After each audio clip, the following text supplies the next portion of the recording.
Hello everyone and welcome to my channel.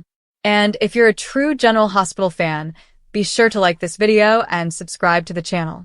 Now, let's get started with today's video. General Hospital, GH, spoilers for Monday, July 13th, show that Jason Morgan, Steve Burton, will make a dramatic comeback, while Tracy Quartermaine, Jane Elliott, receives some news that makes her upset. Here's what fans can expect from GH, including some startling additions. For starters, Jack Brennan, Chris McKenna, will meet Carly Spencer, Laura Wright, at the hospital, where he will warn that something is always a mistake. Brennan may try to cast doubt on Carly's relationship with Valentine Cassadine, James Patrick Stewart, implying that it is a mistake to believe he would ever choose her over Anna Devane, Finola Hughes. Meanwhile, Elizabeth Baldwin, Rebecca Herbst, will gush over a new candidate for the hospital board's 16th seat. It will be an excellent choice for Liz, but Tracy Quartermaine, Jane Elliott, will be furious. It appears like Congresswoman Willow Kane, Caitlin McMullen, may take over that board member position, infuriating Tracy in the process. Brooklyn Quartermaine, Amanda Setton, admitted to Harrison Chase, Josh Swickard, that he had framed his ex-wife. Chase's continuous obsession on Willow has taken its toll on Brooklyn, but she will eventually ask Chase whether she pushed him towards her. Chase will fight to overcome Brooklyn's setup, but he will recognize that he may need to set some boundaries with Willow. Chase appears to be willing to move on, but Brooklyn is omitting an important aspect of the narrative. Chase is still unaware that Brooklyn departed the site of the crash, which she should inform him of right away. Instead, Brooklyn may keep things hidden, setting herself up for future marriage difficulties. Meanwhile, Anna will catch up with Valentine, who may surprise her with something he's aware of. How the hell did you know that? Anna inquires in Monday's teaser video. Jocelyn Jacks, Eden McCoy, gave Valentine a note for Anna, which could lead to some surprising disclosures. Of course, Anna may have a conversation with another Peter August, Wes Ramsey, hallucination at some point as her mental health problems worsen. Lucas Jones, Van Hansis, will ask Britt Westbourne, Kelly Thibault, about what she intends to do with her newfound freedom. While Britt thinks about her future, Jason Morgan will make his long-awaited comeback to the show. The 16,000th episode of GH will air on Monday, so Jason's return will be timely. According to General Hospital spoilers, Dean Geyer's debut as Dr. Tristan Roberts will also take place on Monday, so there will be a lot going on in Port Charles. On that Monday in mid-July, in Port Charles's shadowy underbelly, where secrets festered like old wounds and alliances fluctuated like the tides of the harbor, the air held an electric charge. The community was still reeling from the previous dramatic upheavals, which had resulted in new graves and unanswered questions. Ross Cullum's body was barely cold, his confession on the loading dock forever hushed by Jocelyn Jack's final shot, which had freed more than one soul from danger. And now, as the sun rose higher over the iconic General Hospital skyline, signaling the show's epic 16,000th episode, everything was about to change again. Jason Morgan stepped off the private vehicle that had transported him back from the WSB's clutches in Jakarta. His face was thinner, with creases that spoke of long nights in confinement, when the walls closed in and a man had nothing but time to face the ghosts of his decisions. The captivity had not broken him. Jason Morgan did not break easily, but it had changed him. Gone was the stoic enforcer who followed a code of silent devotion to sunny Corinthos and the mob life that defined him. In its place stood a man who questioned the cost of devotion, particularly to people he cared about the most. His son Danny had matured during his absence, navigating adolescence with the weight of missing fathers and deadly legacies. Britt Westbourne also remained in his thoughts, their complicated history entwined with new truths and anxieties. He strode through the busy streets with the quiet assurance that had always been his trademark, but his eyes had a new depth. The first stop was neither at the safe house or in Sonny's region. Despite the fissures, he was drawn to the Quartermaine home because of family links. The QS had always been a tangled web for Jason, blood ties from his family history, but emotional isolation established over years of choosing a different route. Today, that road felt narrower and more hazardous. Inside the home, Tracy Quartermaine paced the sumptuous living room like a caged lioness. Her sharp features were hidden under a mask of intense wrath, and her designer clothes was flawless even in the midst of pandemonium. "This is outrageous," she yelled, ignoring Monica and the others who were nearby. Laura Cullen's most recent decision regarding the hospital board was shocking. Laura, the diplomatic mayor with a heart for public service, had advocated for amendments that reduced Quartermain's influence on the GH board. It was a strategic move to bring in new viewpoints amidst controversies involving financial irregularities, ethical failings in scientific programs, and the lingering shadow of corporate espionage linked to the cold fusion catastrophe, which nearly lost lives. Tracy's rage was not only about losing control, it was personal. The Quartermains had dedicated generations of resources to General Hospital, seeing it as an extension of their legacy. To witness Laura, with whom Tracy had long disagreed, manipulating board seats away from family loyalists felt like a civic betrayal. Infuriating doesn't even begin to cover it. Tracy set up Brooklyn, who attempted to mediate. Brooklyn, who was dealing with her own issues with Chase as well as the aftermath from recent Willow machinations, could only nod sympathetically. The board shakeup threatened to reverberate across the organization, from the research labs where Britt worked to the administrative hallways where relationships were formed and shattered. As Jason entered the home, there was a startled hush. Danny, who had been waiting nervously with Scout, who was now swiftly aging and figuring out her own place in the tumultuous Quartermain orbit, hurried forward. The father-son hug was intense and initially wordless. Danny had been burdened with secrets, including his awareness of Rocco's involvement in the shooting that drove Jason away. "You're really back," Danny said quietly, his voice shaking with relief as he had feared the worst. Jason drew back, grasping his son's shoulders. "I am here, and things will be different." The words lingered heavy. This was not the Jason who would plunge blindly into Sonny's world of turf warfare and moral ambiguity. His time abroad, facing the solitude of a black site, had shown something profound. The cycle of violence had taken too much. He considered Michael, the grandchildren he scarcely knew, and the legacy he may leave if he didn't shift. The dilemma growing in him would affect everyone. Danny's future, Britt's concerns, the Quartermain's power struggles, Anna Devane's investigations, and, most importantly, Sonny, whose empire relied on Jason's unwavering support. Meanwhile, across town at General Hospital, Anna Devane received a cryptic warning from a trusted WSB contact. The corridors buzzed with the usual controlled frenzy, nurses rushing between rooms, doctors studying charts, but beneath it was anxiety. Britt Westbourne, who was still dealing with her own medical marvels and legal issues, found herself under Anna's microscope. "What do you know about the shifts on the board?" Anna pressed, her detective senses acute as ever. Britt, ever resilient, evaded with her customary humor, but the underlying message was clear. The shakeup wasn't merely administrative. It intersected with residual threats from the Cold Fusion Project, Cullum's death, and rumors of new characters such as the mysterious Tristan Roberts, whose entrance in Port Charles coincided with Jason's return. Tracy, unfazed by the board news, stormed into a hospital meeting room where Laura was addressing key stakeholders. "You think you can just waltz in and rewrite decades of Quartermain stewardship?" Tracy's voice boomed, drawing stares. Laura, calm as ever, responded with facts regarding openness and community needs. The argument was classic Port Charles theater. Old money versus public welfare, personal grudges veiled as philosophy. Tracy's rage erupted into sharp accusations, alluding to Laura's previous decisions and political manipulations that had privileged certain families over others. It was the type of conflict that might destabilize coalitions for months.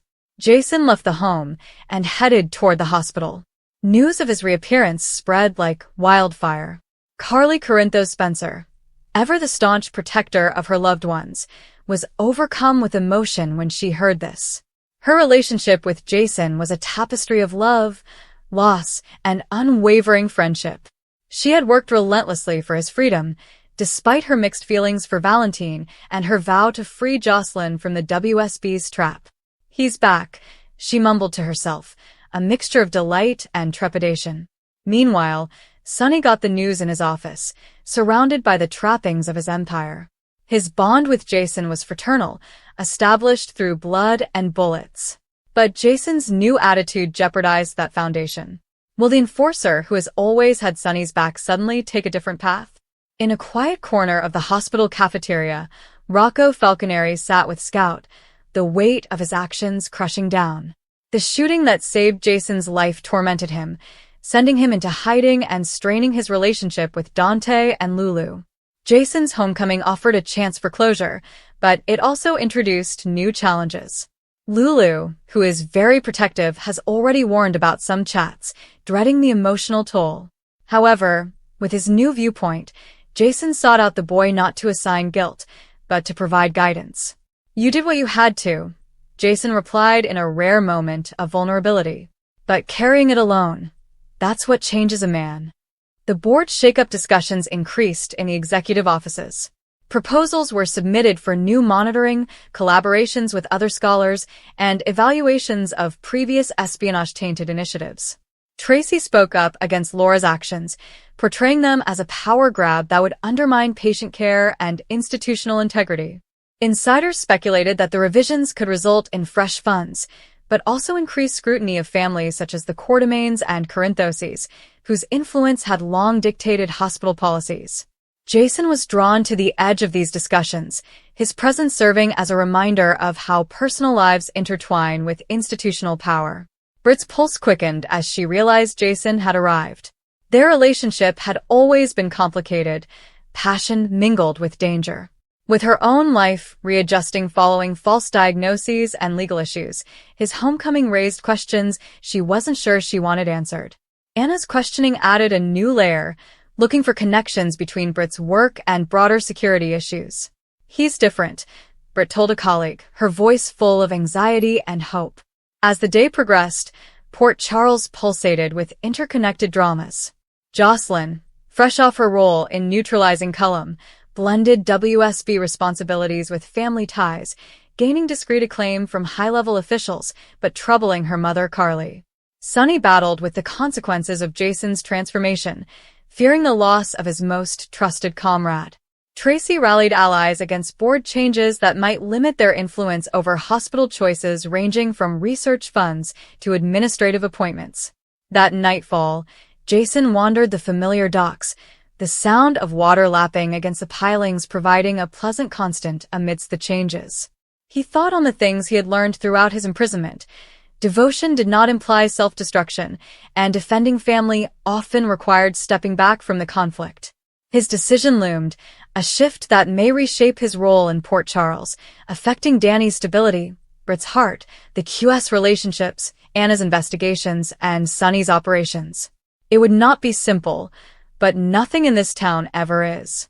Meanwhile, Tracy refused to give in.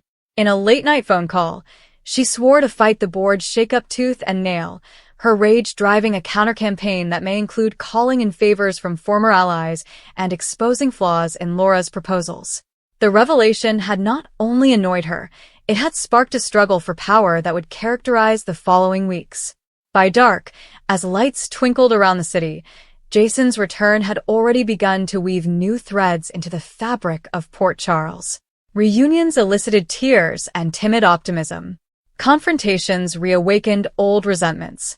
The board shakeup promised institutional earthquakes that would affect everyone's lives. In a community where one man's freedom might topple empires and one woman's rage could redefine legacies, the stage was prepared for fireworks. Jason Morgan returned home, transformed but resolute, ready to face whatever came next, not as the man he once was, but as the one he had become. The ripples spread further. At the Corinthos complex, Sonny poured cocktails while his mind raced. "Jason," he remarked when they finally met, their embrace brief but meaningful. "What now?" Jason's response was measured, implying boundaries he hadn't before established. Sonny listened, the weight of potential separation heavy. Their bond had survived wars, but this internal growth put it to the test in new ways.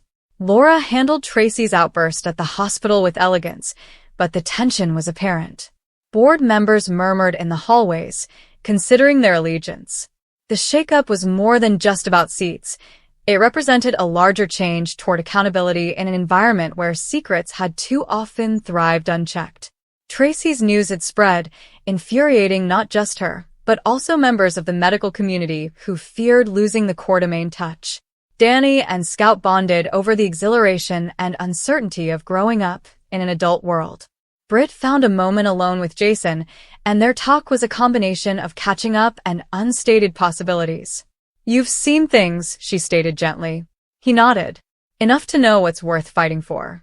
Anna, piecing together warnings and returns, detected larger forces at work. New faces like Tristan Roberts added layers, with their connections promising new entanglements. The 16,000th episode captured it all, a milestone not only for the show, but for lives forever changed on one key day. As midnight neared, Port Charles fell into an uncomfortable sleep. Jason stood at his window, staring out over the place that had taken so much from him. The return represented both an end and a beginning. Tracy's rage would drive boardroom feuds for weeks. The shakeup would put alliances to the test. And Jason's transformed heart would force choices that rang across every part of this storied metropolis. The drama was far from over at General Hospital. It never truly was. Port Charles was prepared for another turbulent week as old relationships changed and grave secrets threatened to surface. The mood at General Hospital appeared especially tense, with murmurs echoing throughout the corridors. It didn't take long for everyone to recognize that significant changes were on the way, and some of the city's most influential inhabitants would confront unexpected challenges. Tracy Quartermain awoke at the Quartermain estate, determined to keep her family's interests under control. However, she rapidly realized that the situation was no longer in her advantage. Reports about the hospital board had begun to circulate, and the prospect of a significant leadership change jeopardized everything she had worked for. Tracy had always prided herself on being several steps ahead of her competitors. She assumed that her power inside the board was solid, but recent developments hinted otherwise. Several members began reconsidering prior judgments, and new alliances were discreetly emerging behind closed doors. As she perused documents in the living room, anger quickly evolved to rage. The news she had gotten was nothing short of infuriating. Certain individuals were aggressively lobbying for big reforms that may undermine her position and shift the balance of power at General Hospital. Her frustration grew when she discovered that some of the people she formerly trusted could have been participating in these covert chats. Tracy was not used to being surprised, and she was not about to give up her authority without a struggle. Meanwhile, across town, Jason Morgan's reappearance sent shockwaves through Port Charles. Rumors began to circulate even before he formally announced his arrival. The mere mention of Jason's name made numerous residents uneasy. For some, Jason's homecoming signified both optimism and protection. For others, it represented peril and uncertainty. His time in Port Charles was fraught with complicated connections, fierce loyalty, and numerous enemies. When Jason returned to familiar surroundings, emotions arose immediately. Despite the fact that the city had altered dramatically during his absence, many tensions remained constant. Those closest to him couldn't help but wonder what had brought him back at this exact time. Was he coming to reconcile with loved ones, or did he realize there was problems brewing? Carly was one of the first persons to realize that Jason's arrival would have far-reaching implications. She knew better than anyone that his timing was rarely coincidental. Whenever Jason reappeared, significant events generally occurred. Their reunion brought a mix of relief and concern. Carly had been struggling with a number of issues, and Jason's presence brought a sense of calm. However, she was concerned that his involvement might put him immediately in the middle of perilous circumstances. Jason listened closely as he learned about the most recent developments in Port Charles. The tension around the hospital board immediately drew his attention, especially after hearing Tracy's name spoken several times. Although he preferred to avoid unnecessary political confrontations, Jason understood that the decisions being made could affect many individuals he cared about. Meanwhile, numerous board members met to examine General Hospital's future. The gathering was rife with uncertainty, strategic maneuvering, and secret objectives. Some argued that change was required to propel the hospital ahead. Others feared that instability would exacerbate existing problems. Personal interests and long-standing rivalries muddled every debate. As conversations progressed, it became clear that the board was about to undergo a dramatic makeover. Nobody could predict how events would evolve, but everyone knew the outcome would have far-reaching consequences. Tracy refused to be passive. Determined to maintain her authority, she quickly began plotting her next move. She phoned supporters, demanded explanations, and sought strategies to overcome the mounting resistance. Her rage grew even more acute as more details surfaced. Certain proposals jeopardized not only her authority, but also her family's reputation at the institution. Tracy saw this as much more than just a company. It was personal. She had fought for years to protect the Quartermain legacy, and the prospect of losing control was unbearable. Anyone attempting to undermine her would quickly realize that she remained a powerful opponent. At the same time, Jason's reappearance continued to draw notice in Port Charles. Several people were eager to see him, while others wished to avoid him completely. His reputation guaranteed that every decision he made would be closely scrutinized. Jason instantly recognized that many connections had changed during his absence. Friendships had shifted, new disputes had arisen, and old wounds remained unaddressed. Despite the challenges, he maintained a firm focus. He wanted to know exactly what was going on, and if any of the people he cared about were in danger. As he gathered evidence, Jason became more conscious that the hospital board debate could be linked to larger concerns in the community. Power disputes at Port Charles were rarely isolated incidents. Political maneuvering frequently veiled deeper objectives, and hidden foes took advantage of moments of uncertainty. Meanwhile, Tracy faced one setback after another.